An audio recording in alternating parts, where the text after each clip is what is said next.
Hello, everyone, and thank you for joining. My name is George Leonard. I'm the trade manager for the UK on behalf of the Aruba Tourism Authority. And today we're going to be talking to you a little bit about why Aruba is your best destination to visit in the Caribbean for 2026. Hope you enjoy. So Aruba is known as the one happy island. This isn't simply a slogan, it's genuinely a way of living and something that's quite difficult to put into words unless you experience it. But it essentially comes from the hospitality and the warm welcome that visitors receive to the island and everyone's general great nature and general friendliness. So we're going to start with a brief video on the Aruba effect, which is one of our campaigns. So I'll let you enjoy that video now. Long ago, this island was unknown. Then, people came. They found soft white sand and healing water. And they knew it was special. A place to be cherished, protected. So, they gave it their love. And in return, the island gave them a home, a place to grow and be happy. And because it was in their nature, they invited others to explore its beauty, to bask in its joy and soak in its majesty. The Grandi and the Chiquita. Many people have fallen in love with this island, and when you embrace its warm nature, endless sunshine, and generous people, every bit of this island loves you back. And that is a feeling.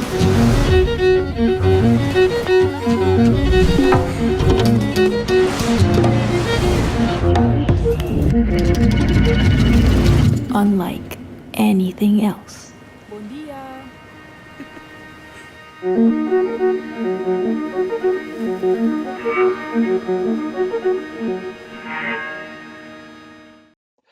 So let's start with the basics. Where is Aruba? As you can see here, Aruba is found in the south of the Caribbean. We're about 24 kilometers north of the South American coastline, and we form part of the Dutch Antilles, also known as the ABC Islands, thanks to Aruba and our two neighbors, Bonaire and Curacao. So this is just how close we are to the South American coastline, and that's important for two reasons. One is geographically, we're very close to the equator, which is where Aruba's dry but very warm climate comes from. So it makes it a great destination to visit all year round. Every day is rather similar, and we're also blessed with the trade winds, which means that despite average temperatures of around 28 to 30 degrees Celsius, the trade winds blow and create a lovely breeze that cools you down while on island. So facts and figures, the population of Aruba is approximately 125,000 people. The island is 30 kilometers long and 9.5 kilometers wide, which for those of you in the UK is about comparable to the size of the Isle of Wight. Our capital is Oranjestad, and our international airport is the Queen Beatrix International Airport. Our currency on Ireland is the florin. However, US dollar is widely accepted.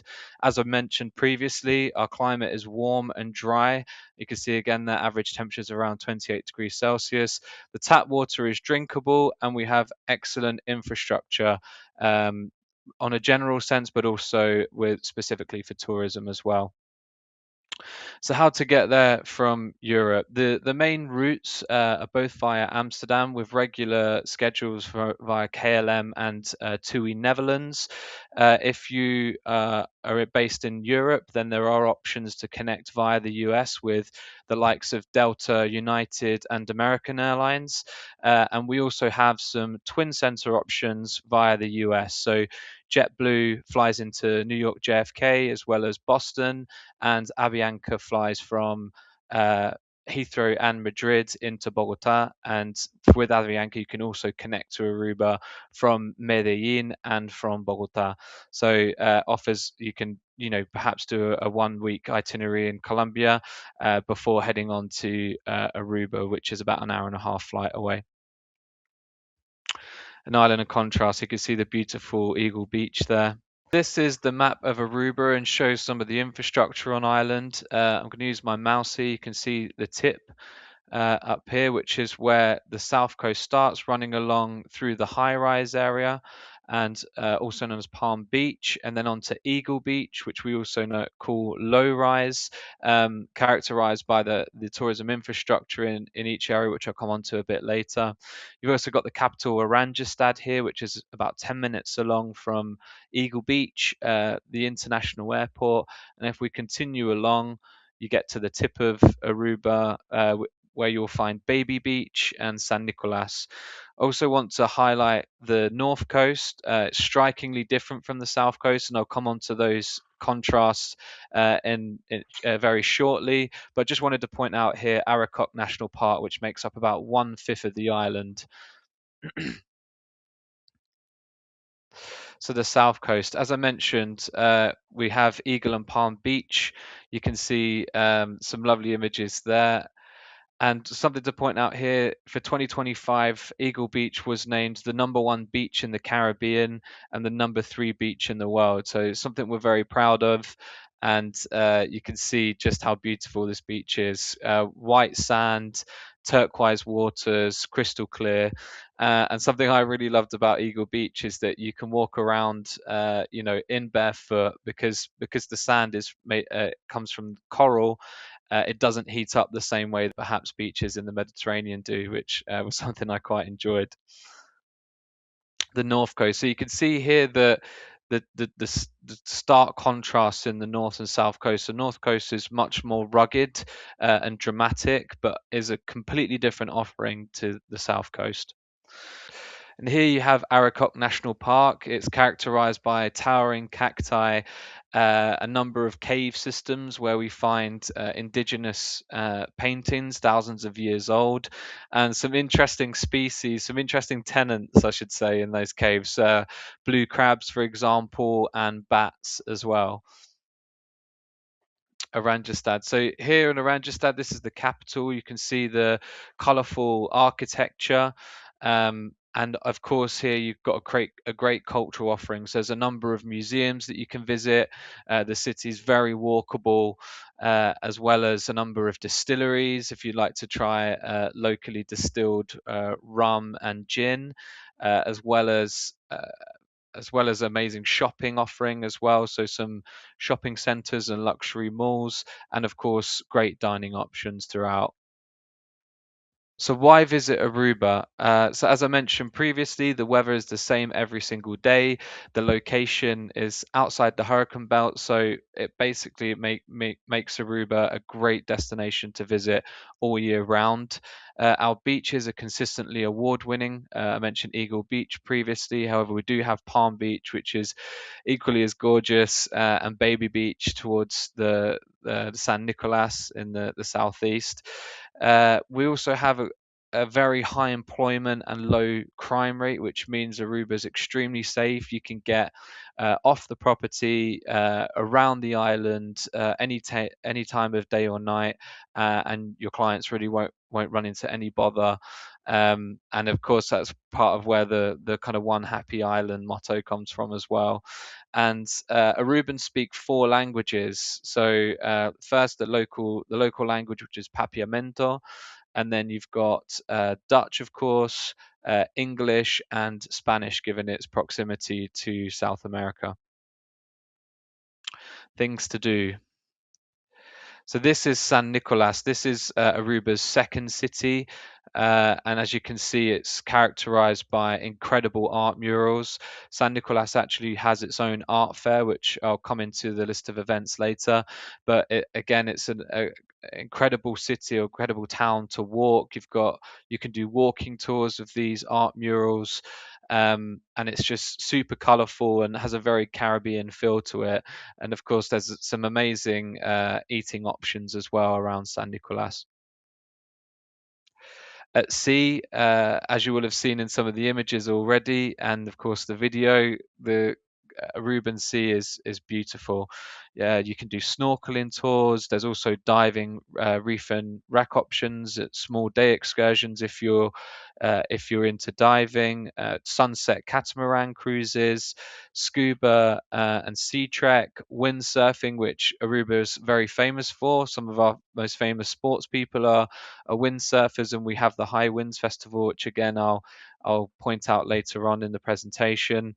Deep sea fishing, stand-up paddle boarding, jet lev, and De Palm Island, which is a small island just off the coast of Aruba, which offers it's a great offering for families. So there's a water park on there. There's banana boat rides, catering, and sun lounges, and also snorkel gear hire.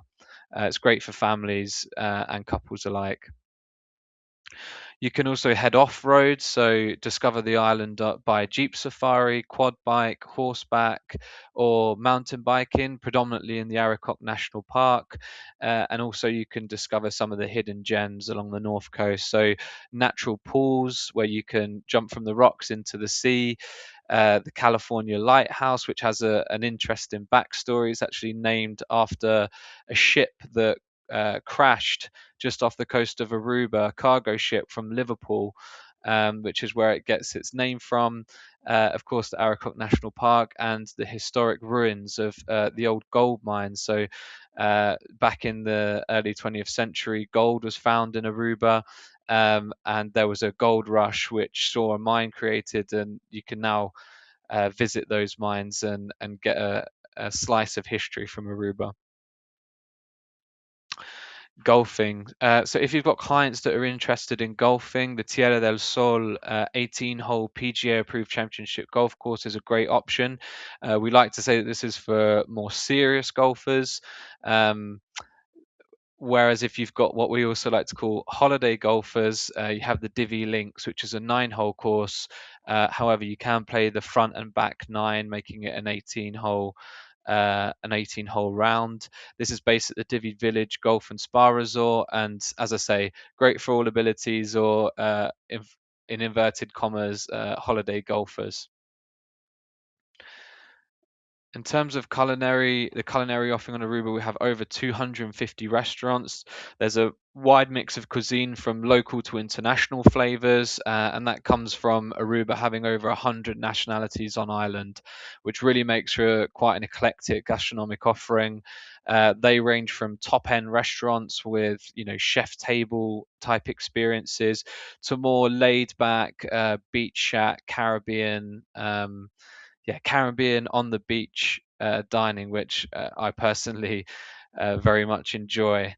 We also have the Authentico Festival, which launched in October 2024. So it was in its second years of October 2025, and is really going from strength to strength. The goal really is to become the flagship culinary event of the Caribbean, and I recommend anyone watching this to go onto social media, Instagram or TikTok, do a search for Autentico Aruba, and just see how wonderful the festival is. Nightlife. So there's a range of nightclubs and bars, predominantly in the high-rise area around Palm Beach. Within some of the larger hotels, you'll find casinos as well if your clients are into gaming. We also have beach bars with a beautiful mix of Caribbean and salsa beats, themed shows and cabarets. And as we've mentioned before, you're never too far from anything on Aruba. The island is very traversable by taxi, by public transport, or even by foot. Start with a Balashi and end the night with an Aruba Reba. So wellness offering, rest and relax. There's a number of spas across the island that offer different experiences, yoga classes. There's also paddleboard yoga or aerial yoga, art classes, and clients can also hire private chefs or enjoy outdoor cinemas. So, in terms of annual events, here are a few of the events that you need to circle in your 2026 calendars. As we're recording this in January, it means carnival season will soon be upon us. So, that will be kicking off in Aruba in a few weeks, running through until February. I have been told, I've not visited many carnivals around the Caribbean and South America, but I have spoken to people who have visited them all over the world, and they've told me that Aruba has quite a different feel to some of the other carnivals. So if you're a carnival fanatic, then perhaps Aruba needs to be your next destination. Moving into May, we've got the Aruba Soul Music Festival. In July, we have the High Winds Festival, which I mentioned previously. This is where you get visitors will get to see um, kite surfers and windsurfers participate in a number of different events. We have the Aruba Art Fair, which takes place in San Nicolas over 3 days in September. We have the Autentico Food Festival, which, as I mentioned previously, is going from strength to strength and will prove to be another great addition in its third year for 2026. We have the Caribbean Sea Jazz Festival later in October, and the beach tennis tournament, which takes place in the middle of November. We also have our weekly Bon Bini Festival, which takes place every Tuesday, and is a great way to experience the One Happy Island out on the streets of Oranjestad and the Palm and Eagle Beach areas. If you have clients that are looking to tie the knot on Aruba, then legal marriages can take place at the civil townhouse. Religious blessings can be arranged at one of Aruba's churches, or indeed romantic celebrations can be held on the beach as well. The documents required for the wedding to take place include copies of both birth certificates and an apostle from country of citizenship. And as well, clients can sign up for the Aruba Bridal and Honeymoon Registry. For more information on weddings and honeymoons, I recommend visiting www.aruba.com/UK/weddings. And another thing that we're very proud of in Aruba is that everyone is welcome. In 2024, same-sex marriage was legalized. This, coupled with the fact that Aruba is a warm and welcoming place, makes it a great destination, not just for same-sex couples, but any kind of diverse traveler. Accommodation. So, as I mentioned before, the main tourism infrastructure within Aruba can be found in Palm Beach and Eagle Beach, also known as high rise and low rise. So, they're characterized by the different properties that are found in each area of the island. High rise tends to be more of your international international hotel brands. And they tend to be around 6, 7 stories, more resort type properties, whereas if we move into the low rise, these properties are 1 to 2 stories, independently owned, more boutique hotels. So there's a bit of a contrast in the hotel offering depending on if you're looking to book in the high rise or low rise areas. There's of course hotels and properties accommodation available in the capital in Oranjestad, and now with some of our new developments towards San Nicolas and Baby Beach, which I'll come on to shortly. So as you can see, this is our high-rise area. As I mentioned, more sort of larger properties with a number of amenities, some of your more recognized brands in this area, compared with low-rise, which tends to be 1, 2, 3 stories, independently owned, more boutique properties. So here are some of the new developments on Aruba in the last 12 months or so. We had Joya Aruba open in December 2024 by Iberostar, the St. Regis, which opened in January 2025, and Secrets Baby Beach, which can be found near San Nicolas, which opened its doors in June 2025. So all of these properties are 5-star and really bolster Aruba's luxury product offering. So who to sell Aruba to? Well, Aruba appeals to a broad market of families and couples, anything from beach lovers, romance seekers, families, sporty types, whether it's golf, mountain biking, or indeed kite surfing, wellness enthusiasts who are looking for some rest and relaxation, and of course nature lovers for Arikok National Park, bird watching, cave exploration, and of course snorkeling or scuba diving, and discovering Aruba's aquatic life. That's everything from me today. Please do reach out if you have any questions. You can see my email there. It's aruba@wearelotus.co.uk. As I say, we manage the UK market, but if you're based in Europe, more than happy to connect you with our European partners for anything more market specific. That's all from me. Thank you very much for joining, and have a great day.